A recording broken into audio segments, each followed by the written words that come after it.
Hello दोस्तों, जय हिंद, नमस्कार। और आज हम बात करेंगे दोस्तों ग्रामीण डाक सेवक वैकेंसी के बारे में। जी हाँ दोस्तों, आज हम बात करेंगे जीडीएस में आई हुई वैकेंसी के बारे में, जो डिपार्टमेंट ऑफ पोस्ट है, मतलब डाक विभाग में है। तो चलिए आगे बढ़ते हैं और फटाफट देखते हैं। इसमें ज़्यादा टाइम नहीं लूँगा मैं दोस्तों, आपको सिर्फ वो चीज़ें बताऊँगा जो आपके लिए इंपॉर्टेंट नोट्स है, जो इंपॉर्टेंट टॉपिक्स है, मैं सिर्फ उस पर डिस्कस करूँगा। और आप पूरा फुल अगर पढ़ना चाहते हैं पीडीएफ, तो मैं डिस्क्रिप्शन के लिंक में डाल दूँगा, आप पीडीएफ वहाँ से ओपन करके पढ़ सकते हैं। ठीक है, तो चलिए स्टार्ट करते हैं। सबसे पहले आप यहाँ पे देख सकते हैं डेट हब पर हम नज़र डालते हैं। डेट जो है वो दिया है आपका ऑनलाइन वन टाइम रजिस्ट्रेशन। ठीक है, रजिस्ट्रेशन करने का जो डेट दिया है वो दिया है 31 जनवरी से 14 फरवरी तक। ठीक है, 31 जनवरी से 14 फरवरी तक आप रजिस्ट्रेशन कर सकते हैं। और सबमिशन की बात करें, मतलब सबमिट कर सकते हैं ऑनलाइन एप्लीकेशन और पेमेंट। ठीक है, तो वो कर सकते हैं आप 2 फरवरी से 16 फरवरी तक। मतलब 31 जनवरी से 2 फरवरी तक आप सिर्फ रजिस्ट्रेशन कर सकते हैं।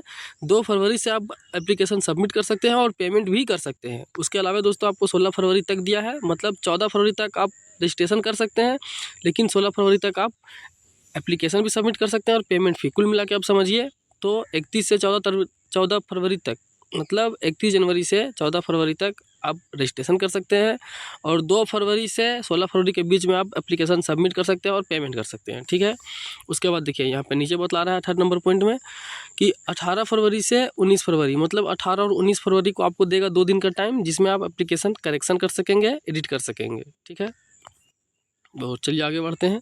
सारा कुछ देखिए दोस्तों, इसमें जॉब प्रोफाइल वगैरह का सारा कुछ डिस्कस किया हुआ है। इसको आप पढ़ लीजिएगा, अगर मैं पढ़ के बतलाऊँ तो काफ़ी टाइम लगेगा। ठीक है, मैं पीडीएफ डाल दूंगा डिस्क्रिप्शन में, लिंक दे दूंगा, आप वहाँ से ओपन करके पढ़ सकते हैं। दोस्तों यहाँ पे बात करते हैं वेतन की, जो है इमोलूमेंट्स एंड अलाउंस। तो देखिए क्या मिलने वाला है। ठीक है, ये एक है यहाँ पे कैटेगरी, देखिए 2 कैटेगरी है, एक है बीपीएम और एक है एबीपीएम डाक सेवक। मतलब बीपीएम का मतलब क्या हो गया, ब्रांच पोस्ट मास्टर। ठीक है, और एबीपीएम का हो गया असिस्टेंट ब्रांच पोस्ट मास्टर डाक सेवक। ठीक है, तो दोनों का देखिए यहाँ पे सैलरी लिखा हुआ है, 12,000 से 29,000 रहेगा बीपीएम में, और एबीपीएम जो डाक सेवक है उसमें रहेगा आपका 10,000 से 24,000 तक। तो इतना आपका सैलरी रहेगा मंथली। ठीक है, ये कोई दोस्तों परमानेंट जॉब नहीं है, इसमें एक लिमिट होता है। ठीक है, यहाँ पे देखिए बात करते हैं एज क्राइटेरिया की। तो एज जो है 18 साल से 40 साल तक लिया जाएगा, 18 साल से 40 साल तक लिया जाएगा, लेकिन इसमें किसको कितना छूट है, इसमें भी देखिए यहाँ पे कैटेगरी वाइज डिटेल कर दिया गया है। ठीक है, एसटी एससी को 5 साल का छूट है, ओबीसी को 3 साल का, ईडब्ल्यूएस को कोई रिलैक्सेशन नहीं है, पीडब्ल्यूबीडी जो है फिजिकल विद बेंचमार्क डिसेबिलिटीज़, उनको 10 साल का है। ओबीसी में जो पीडब्ल्यूबीडी है उनको 13 साल का है, और एसटीएससी में जो है पीडब्ल्यूबीडी उनको 15 साल का छूट इसमें दिया गया है। अब यहाँ पे देखिए दोस्तों क्वालिफिकेशन की बात करें, क्वालिफिकेशन आपका मैट्रिक पास होना चाहिए, उसके साथ ही साथ आपका मैट्रिक में मैथमेटिक्स और इंग्लिश भी होना ज़रूरी है। ठीक है दोस्तों, ये आपको ध्यान रखना है। अब किसी भी किसी भी स्टेट गवर्नमेंट से आपका जो मैट्रिक का सर्टिफिकेट होगा, उसमें आपका मैथ और इंग्लिश ये 2 चीज़ होना कंपलसरी है। मतलब आप मैट्रिक लिखे तो उसमें मैथ और इंग्लिश होना कंपलसरी है, बस आप इतना समझ लीजिए। ठीक है, और चलिए आगे बढ़ते हैं दोस्तों। मतलब क्वालिफिकेशन आपका हो गया, डेट हो गया, आपका सैलरी, ये 3 चीज़ क्लियर हो गया। अब यहाँ पे देखिए अदर क्वालिफिकेशन की बात कर रही है, तो अदर क्वालिफिकेशन में क्या है, आपको नॉलेज ऑफ कंप्यूटर होना चाहिए, नॉलेज ऑफ साइकिलिंग होना चाहिए, एडिक्वेट मीन्स लिवलीहुड होना चाहिए। ठीक है, रिजर्वेशन का भी बात है दोस्तों, आगे सब कुछ इसमें रखा गया है, दिखलाते हैं अभी आगे बढ़ के हम। दोस्तों ये देखिए यहाँ पे बोल रहा है सिलेक्शन क्राइटेरिया। सिलेक्शन क्राइटेरिया इसमें ऐसा है कि आपका कोई एग्ज़ाम नहीं होता है, सबको पता होगा कि इसमें एग्ज़ाम नहीं होता है। ठीक है, ये मेरिट लिस्ट आता है सीधा आपका परसेंटेज पर, मैट्रिक का जो परसेंटेज है उसके हिसाब से शॉर्ट लिस्ट होते हैं कैंडिडेट, और उन्हीं का मेरिट लिस्ट में नाम आता है। ठीक है, इसमें आपका कोई एग्ज़ाम देने की ज़रूरत नहीं है, इसमें एग्ज़ाम होता ही नहीं है। यहाँ पे दोस्तों हम बात करते हैं आपका डॉक्यूमेंट्स क्या क्या होना चाहिए। ठीक है, तो आपका डॉक्यूमेंट्स होना चाहिए, मार्कशीट होना चाहिए जो 10th का मार्कशीट है, आइडेंटिटी प्रूफ होना चाहिए। आइडेंटिटी प्रूफ मतलब जैसे आपका आधार कार्ड भी हो चलेगा, कास्ट सर्टिफिकेट होना चाहिए आपको, चाहिए रिलैक्सेशन आपको मिलेगा उससे, इसलिए आपको कास्ट सर्टिफिकेट भी होना चाहिए। पीडब्ल्यूबीडी अगर आप किसी प्रकार से फिजिकल विद बेंचमार्क डिसेबिलिटी है, मतलब विकलांग वगैरह कुछ भी है, तो उसके लिए सर्टिफिकेट होना चाहिए आपके पास। ईडब्ल्यूएस का सर्टिफिकेट होना चाहिए, अगर ट्रांसजेंडर है तो उसका सर्टिफिकेट होना चाहिए, और डेट ऑफ बर्थ का प्रूफ। डेट ऑफ बर्थ का प्रूफ दोस्तों वैसे आधार कार्ड में होता ही है, लेकिन आधार कार्ड में अगर क्लियर नहीं है, डेट लिखा हुआ है जैसे 26 फरवरी 2005 या 2002, इस प्रकार से आपका अगर लिखा हुआ नहीं है, तो आपको डेट ऑफ बर्थ के लिए एक अलग से प्रूफ का सर्टिफिकेट अप्लाई करना होगा, मतलब ऑनलाइन में डालना होगा। ठीक है, चलिए आगे बढ़ते हैं। यहाँ देखिए दोस्तों बतला रहा है क्या, पेमेंट ऑफ फ़ी।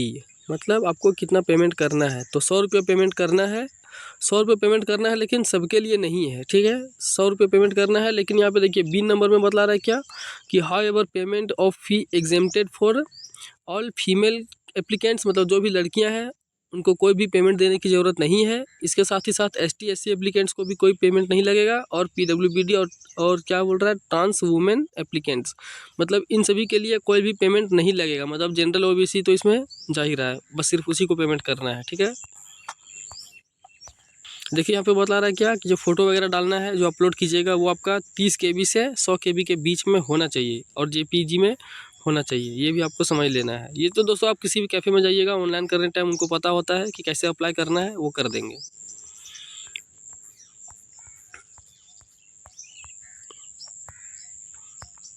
अब दोस्तों यहाँ पे आ गया सबसे इम्पोर्टेंट चीज़, क्या है, लोकल लैंग्वेज। जैसे कि मैंने उसमें कहा कि आपका हिंदी और मैथमेटिक्स और इंग्लिश होना चाहिए कंपलसरी जब आप मैट्रिक लिखे हो उसमें। उसके साथ दोस्तों आपको लोकल लैंग्वेज आनी चाहिए। तो किस स्टेट में कौन सी लैंग्वेज कंपलसरी है वो आप देख लीजिए ज़रा सा।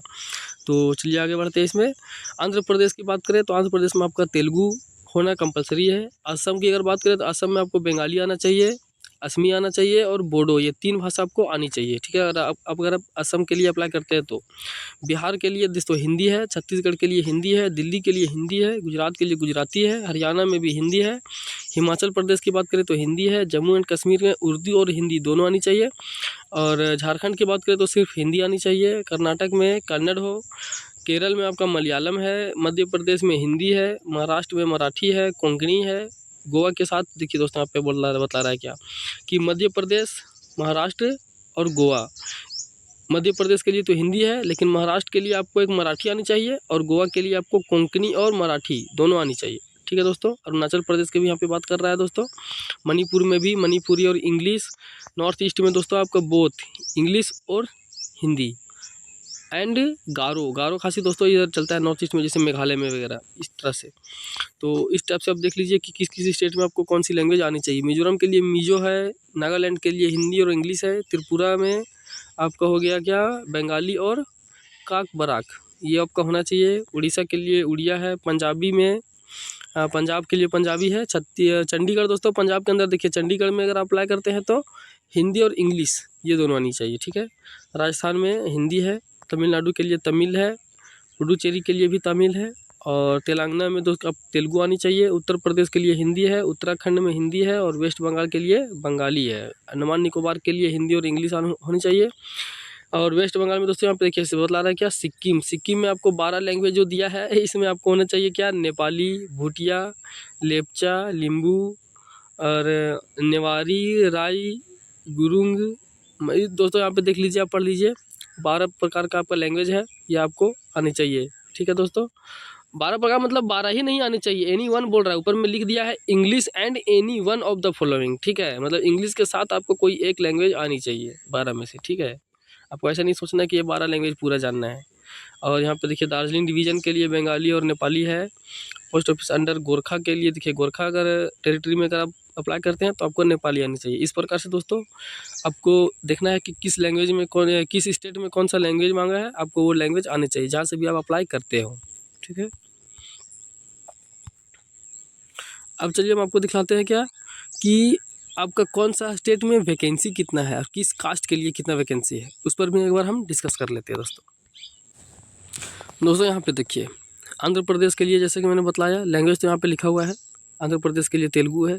अब यहाँ पे देखिए टोटल सीटें कितनी है आंध्र प्रदेश के लिए, 1060 पोस्ट है, ठीक है। 1060 पोस्ट में देखिए कास्ट वाइज क्लियर कर दिया गया है, एकदम कैटेगरी वाइज डिटेल है कि जनरल को मिला है 487 पोस्ट, OBC को 241 पोस्ट, SC को 142, ST में 45 और EWS को 110।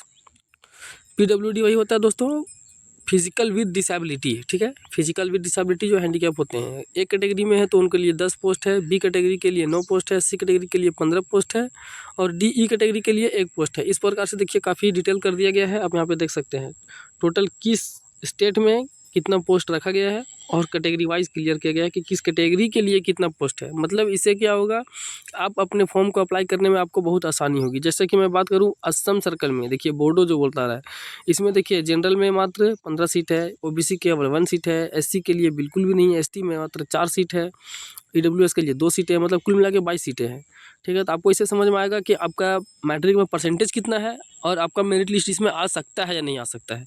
तो वैकेंसी पर भी बहुत डिटेल करता है दोस्तों, बहुत डिपेंड करता है कि वैकेंसी पर कि आपका नंबर आ सकता है, मतलब आपका मेरिट लिस्ट में नाम आ सकता है या नहीं आ सकता है। ठीक है, इस प्रकार से देख लीजिए, टोटल 36 रीजन दिया हुआ है और किस सर्कल में कितना आपका पोस्ट है ये भी आप देख सकते हैं। यहाँ पे टोटल दिया हुआ है। झारखंड की दोस्तों अगर हम बात करें तो देखिए, झारखंड में बात करें 12 नंबर में, देखिए झारखंड सर्कल में हिंदी, तो झारखंड के लिए टोटल दोस्तों यहाँ पे 908 पोस्ट है। ठीक है, और इसमें देखिए जनरल के लिए कितना है, जनरल के लिए है 382 पोस्ट, OBC के लिए 105 पोस्ट है, SC के लिए 100 है, ST के लिए 218 पोस्ट है, EWS में 71 पोस्ट है।